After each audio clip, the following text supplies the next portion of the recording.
South China Sea on brink as clash over Taiwan could precipitate open warfare. The South China Sea could see open warfare between the US and China over Taiwan, an expert on the region has claimed. Taiwan sits to the north of the disputed resource-rich ocean and is viewed by Beijing as a breakaway province that will one day be reunited with the Chinese mainland.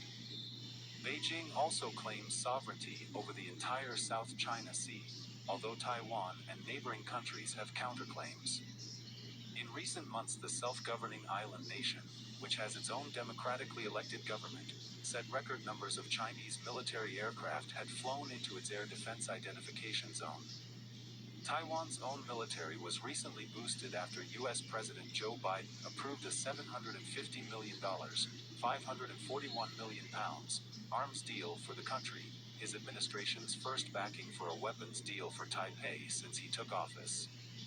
The U.S. move angered Beijing, with the Chinese embassy saying it undermines China's sovereignty and security interests by selling arms to the Taiwan region. According to Dr. Jonathan Sullivan, a China specialist and political scientist at the University of Nottingham, any Chinese-US conflict over Taiwan would result in significant and long-lasting disruption on a global scale. He told Express.co.uk it would reconfigure international relations, lead to an ugly occupation of Taiwan, and make China a pariah state.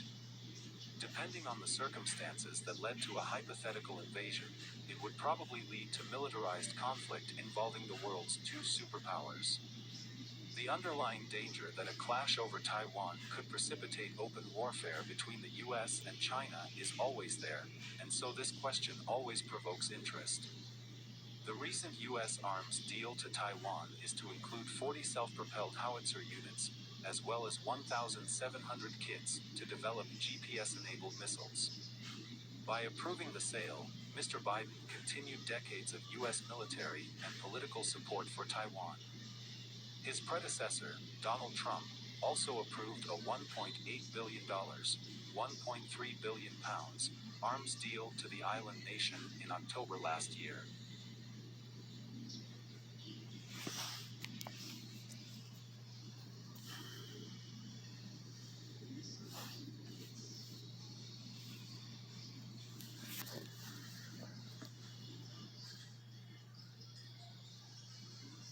More than 300 people dead after 7.2 magnitude earthquake strikes Haiti.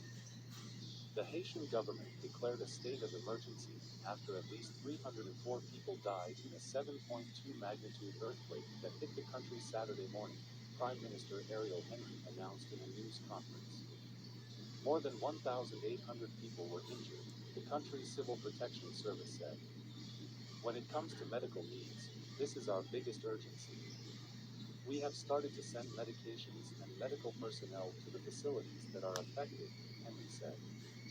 For the people who need urgent special care, we have evacuated a certain number of them, and we will evacuate some more today and tomorrow. The state of emergency will be in the Western Department, Southern Department, Nipis, and Grand Isles. One hospital in the southern city of Jeremy said it is overwhelmed with patients. There are a lot of people coming in, a lot of people, an administrator at the Hospital St. Antoine told CNN. We don't have enough supplies. The hospital has set up tents in its courtyard, the administrator said. The earthquake was about 12 kilometers, 7.5 miles, northeast of St. Louis-du-Sud and 10 kilometers deep, according to the U.S. Geological Survey, USGS. There are reports of significant damage to homes, roads, and infrastructure, American Red Cross spokeswoman Katie Wilkes said.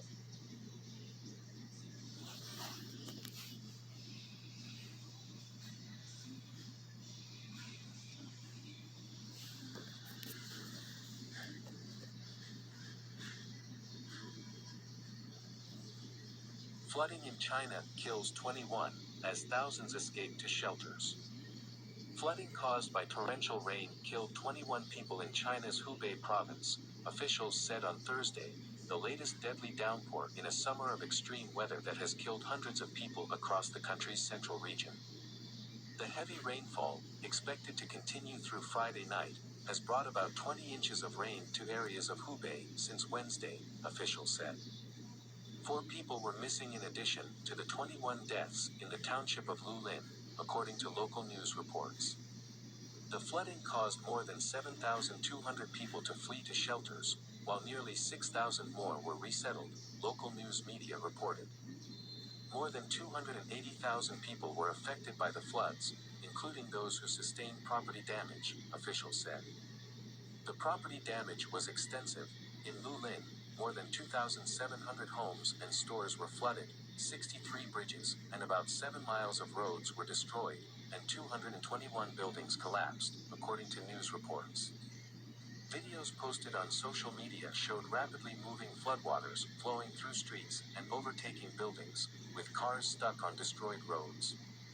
China is facing the daunting challenges of climate change after modernizing at a time when its leaders favored economic growth over climate resiliency, making many of its cities ill-equipped to absorb water from torrential downpours. Though flooding is a complex problem with many causes, climate change is causing heavier rainfall in many storms. In early August, the government said 302 people had died in Henan province from flooding since mid-July, including 14 who died in a subway tunnel that rapidly flooded in Zhengzhou.